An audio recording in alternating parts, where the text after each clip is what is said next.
বলল, হে মুসা, আমি পৃথিবী ছেড়ে যখন এসেছিলাম, আমি আমার গর্ভবতী স্ত্রীকে রেখে এসেছিলাম। কাকে রেখে এসেছিল? গর্ভবতী স্ত্রী। সেই গর্ভবতী স্ত্রী আমার একটা সন্তান জন্ম দেয়, সেই সন্তানকে মাদ্রাসায় পাঠায়।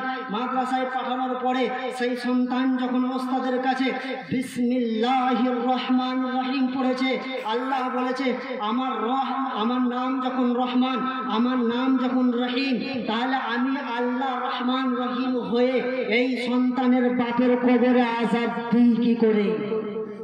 কথা বুঝতে পারছেন? ঘটনা বুঝতে পারছেন না? এমনি চুপচাপ বসে আছেন।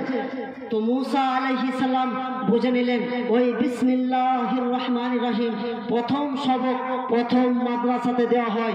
বাচ্চা যখন প্রথম মাদ্রাসাতে পা দেয়, যখন মসজিদে পা দেয়, শিক্ষক যখন কিতাব খোলায়, সর্বপ্রথম বলে বিসমিল্লাহির রহমানির রহিম। এই শিক্ষাটাই সর্বপ্রথম কিন্তু দেওয়া হয়। তো আমাদের সর্বপ্রথম কর্তব্য এবং দায়িত্ব যে এই মাদ্রাসাগুলোকে আমরা বাঁচাবো ইনশাআল্লাহুল আজিজ। ওলামাদের সাথে সম্পর্ক রাখবো এবং কোরআনের সাথে সম্পর্ক রাখবো এবং প্রত্যেকটা আলেমদের কদর করবো। বলুন ইনশাআল্লাহুল আজিজ। কখনো আলেমদের সাথে বেয়াদবি করব না। আল্লাহ পাক বলার থেকে আমাদের সকলকেই বেশি বেশি আমল করার তৌফিক দান করুন। ওয়া আখিরু দাওয়ানা আনিল হামদুলিল্লাহি রাব্বিল আলামিন।